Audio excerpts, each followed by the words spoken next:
इस चैप्टर में हम बात करेंगे न्यूक्लियर फिजिक्स और रेडियो एक्टिविटी की। न्यूक्लियर फिजिक्स के लिए सबसे पहले हम न्यूक्लियस के बारे में जान लेते हैं। न्यूक्लियस होता है central core of every atom. जैसा कि हमने बोर्स थ्योरी में देखा कि हमने ये माना है कि सारा जो पॉजिटिव चार्ज है और जो सारा मास है वो न्यूक्लियस पे कंसंट्रेटेड है, which is a very small part of an atom. इसको डिस्कवर किया था रदरफोर्ड ने अपने अल्फा स्कैटरिंग एक्सपेरिमेंट में, जो कि हम एटॉमिक स्ट्रक्चर में देख चुके हैं। Order of nuclear size, nucleus का जो साइज होता है वो 1 फर्मी का होता है, दैट इज 10⁻⁻15 मीटर। और अगर हम बात करें एटॉमिक साइज की तो ये होता है 10⁻10 मीटर और एंगस्ट्रॉम। तो जो हमारा एटम का साइज है वो इतना होता है और न्यूक्लियस का साइज जो है वो इतना होता है। प्रोटॉन्स और न्यूट्रॉन्स जो हैं वो दोनों मिलकर न्यूक्लियॉन्स कहलाते हैं, क्योंकि वो न्यूक्लियस के अंदर रहते हैं। एक न्यूक्लियाइड को हम रिप्रेजेंट करते हैं सिंबल से इस तरीके से, जहाँ पर Z एटॉमिक नंबर रिप्रेजेंट करता है, जो कि हमारा नंबर ऑफ प्रोटॉन्स होता है in the nucleus. A represent करता है मास नंबर, जो कि टोटल नंबर ऑफ न्यूक्लियॉन्स होता है, that is number of protons plus neutron. Atomic mass जो है वो जनरली रिप्रेजेंट किया जाता है एटॉमिक मास यूनिट में। एटॉमिक मास यूनिट को हम लिखते हैं ऐसे, एक C12 कार्बन एटम का जो मास है उसको डिवाइड बाय 12 करते हैं, that is called 1 atomic unit, 1 AMU और 1 U। It is equal to 1.66 into 10⁻⁻27 kg। तो इस बेस पे मास ऑफ प्रोटॉन को अगर हम लिखते हैं तो वो 1.00727 U है। मास ऑफ न्यूट्रॉन इससे स्लाइटली थोड़ा ज़्यादा है और मास ऑफ इलेक्ट्रॉन काफ़ी कम है। न्यूक्लियस के टाइप की बात करते हैं। हमने न्यूक्लियस को कैटेगराइज किया हुआ है आइसोटोप, आइसोबार और आइसोटोन में। आइसोटोप कौन होते हैं? जिनमें एटॉमिक नंबर जो होते हैं वो सेम होते हैं। जैसे कि हम कार्बन डेटिंग के लिए यूज़ करते हैं C14, तो C14 में हमें क्या मालूम पड़ता है कि हमारा जो एटॉमिक नंबर है वो सेम है। 6 जो है दोनों का, 6C12 और 6C14, तो एटॉमिक नंबर सेम है, यानी दोनों एक ही एलिमेंट है, लेकिन दोनों का मास नंबर जो है वो अलग अलग है। आइसोबार्स वो होते हैं जिनका मास नंबर सेम होता है, जैसे कि 6C14 एंड 7N14, यानी नाइट्रोजन एंड कार्बन। तो इन दोनों के एटॉमिक नंबर डिफरेंट हैं लेकिन मास नंबर सेम है। आइसोटोन वो होते हैं जिनमें सेम नंबर ऑफ न्यूट्रॉन्स होते हैं, यानी मास नंबर और एटॉमिक नंबर का डिफरेंस। तो इस बेस पे हम कह सकते हैं कि आइसोटोप वो हैं जिनमें नंबर ऑफ प्रोटॉन सेम होते हैं, आइसोबार वो हैं जिनमें नंबर ऑफ न्यूक्लियॉन सेम होते हैं, आइसोटोन वो हैं जिनमें नंबर ऑफ न्यूट्रॉन्स सेम होते हैं। न्यूक्लियस की कुछ प्रॉपर्टीज़ होती हैं, जैसे कि साइज ऑफ न्यूक्लियस।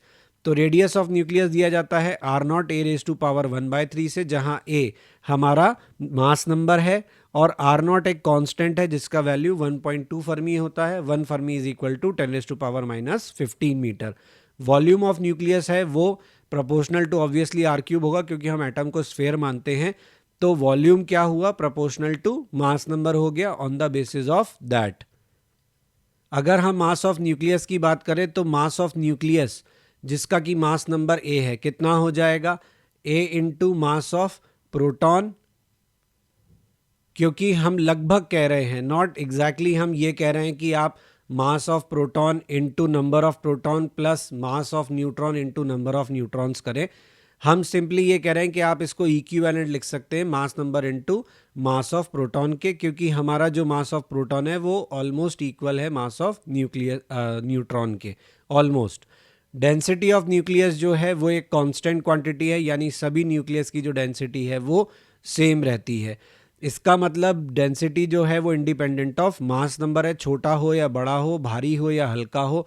न्यूक्लियस का मास कम ज़्यादा हो सकता है, लेकिन डेंसिटी जो है वो सभी एलिमेंट्स के न्यूक्लियस की सेम रहती है, और ये 10⁻17 kg पर मीटर क्यूब के ऑर्डर की होती है। तो अब हमें क्वेश्चन दिया गया है कि मास नंबर ऑफ न्यूक्लियस निकालना है जिसका रेडियस हाफ ऑफ जर्मेनियम 72 है। तो हमने अभी देखा कि हमारा जो रेडियस है वो प्रोपोर्शनल है A⁻1/3 के। तो हम कह सकते हैं कि अगर जर्मेनियम का रेडियस R है तो अननोन का रेडियस हाफ है इसका, यानी R/2 है।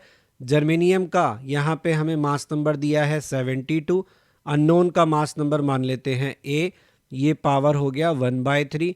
तो यहाँ से हमें क्या मिलेगा? 2 is equal to 72/A power 1/3।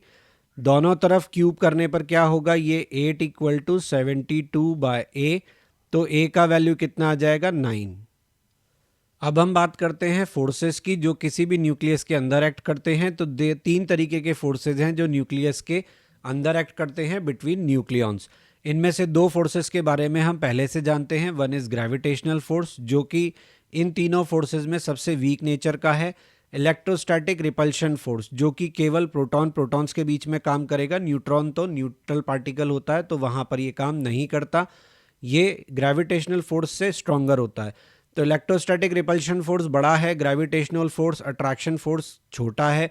फिर भी न्यूक्लियस स्टेबल है क्योंकि तीसरा फोर्स जो न्यूक्लियर फोर्स है वो सबसे ज़्यादा स्ट्रांग होता है as compare to the above 2 forces. यही है जो न्यूक्लियॉन्स को बांधे रखता है। इर्रिस्पेक्टिव ऑफ चार्ज और न्यूट्रल पार्टिकल ये सभी पर समान रूप से लगता है। इसी की वजह से न्यूक्लियस बनता है और ये इतना स्ट्रांग होता है कि ये इलेक्ट्रोस्टैटिक रिपल्शन को भी प्रोटॉन प्रोटॉन के बीच में जो है उसको ओवरकम कर लेता है। न्यूक्लियर फोर्सेस की कुछ प्रॉपर्टीज़ होती हैं जैसे कि ये शॉर्ट रेंज फोर्स होते हैं। ये नेग्लिजिबल बन जाते हैं जब डिस्टेंस जो है 10 फर्मी से ज़्यादा हो जाता है। ज़्यादा स्ट्रॉन्गर होते हैं as compare to electromagnetic force. Approximately हम कह सकते हैं 50 to 60 टाइम्स स्ट्रॉन्गर होते हैं। इंडिपेंडेंट ऑफ चार्ज होते हैं यानी प्रोटॉन प्रोटॉन प्रोटॉन न्यूट्रॉन सब पे ये बराबर लगेगा। न्यूक्लियर फोर्स जो है वो सेम लगता है प्रोटॉन प्रोटॉन न्यूट्रॉन न्यूट्रॉन और न्यूट्रॉन प्रोटॉन पेयर पे। न्यूक्लियर फोर्स की अमाउंट यहाँ पे हमने देखा, न्यूट्रॉन न्यूट्रॉन पर और न्यूट्रॉन प्रोटॉन पर जो लगता है वो प्रोटॉन प्रोटॉन से भी ज़्यादा लगता है, ऐसा देखा गया है। खैर हम तो ये मान के चलते हैं कि ये सब पर बराबर लगता है, इसका कोई एक्सपेरिमेंटल प्रूफ अभी हम नहीं दे रहे हैं। फिर बात करते हैं सेंट्रल फोर्स की। तो ये सेंट्रल फोर्स नहीं है। सेंट्रल फोर्स कौन होते हैं? जैसे आपका कूलम फोर्स, जैसे आपका ग्रेविटेशनल फोर्स जो कि 1/r² से बदलते हैं और ये स्पिन पर डिपेंड करता है। सेम स्पिन के केस में ग्रेटर फोर्स होता है।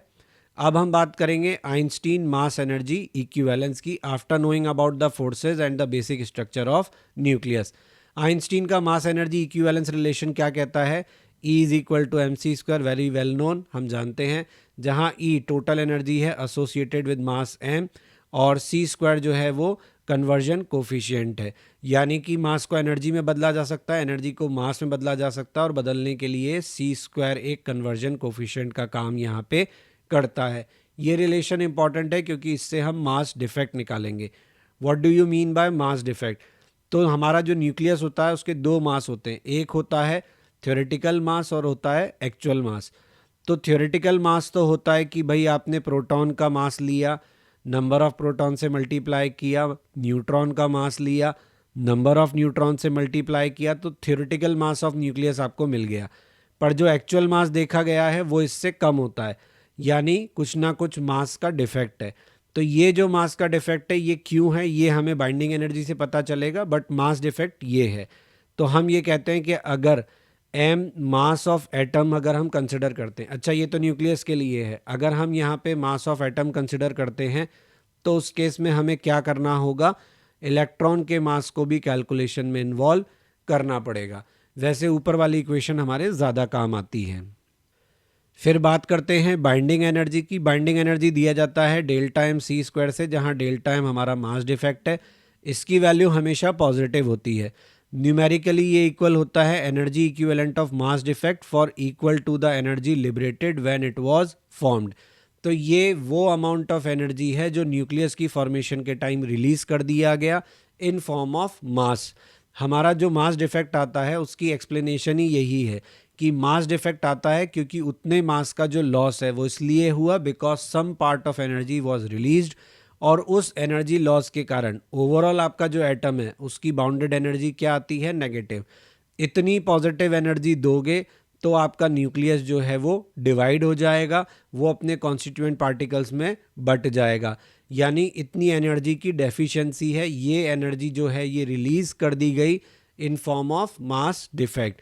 तो बाइंडिंग एनर्जी को शुरू में स्टेबिलिटी से जोड़ा गया कि जितनी ज़्यादा एनर्जी रिलीज़ की गई होगी उतना ज़्यादा न्यूक्लियस स्टेबल होगा, परंतु बाद में मालूम पड़ा कि ऐसा नहीं है। Binding energy is not the responsible factor, it is binding energy पर न्यूक्लियॉन जो डिसाइड करता है कि आपका न्यूक्लियस जो है वो कितना स्टेबल होगा। Please like, share and subscribe my channel, press bell icon for important notifications and update, ताकि टाइमली आपको सभी इंपॉर्टेंट अपलोड्स मिलते रहें। आप हमारा ब्लॉग भी विजिट कर सकते हैं, दैट इज़ क्वेश्चन नहीं बनता blogspot.com, जहाँ पे आपको सभी लेक्चर्स के रिटन फॉर्मेट में जो नोट्स हैं वो अवेलेबल हैं और क्वेश्चंस के सोल्यूशन अवेलेबल हैं। आपको कोई सजेशन है तो आप मुझे मेल कर सकते हैं, मेरा मेल आईडी यहाँ दिया हुआ है। फेसबुक पेज और इंस्टा पे आप टिप्स ऑफ द डे के लिए ज्वाइन कर सकते हैं।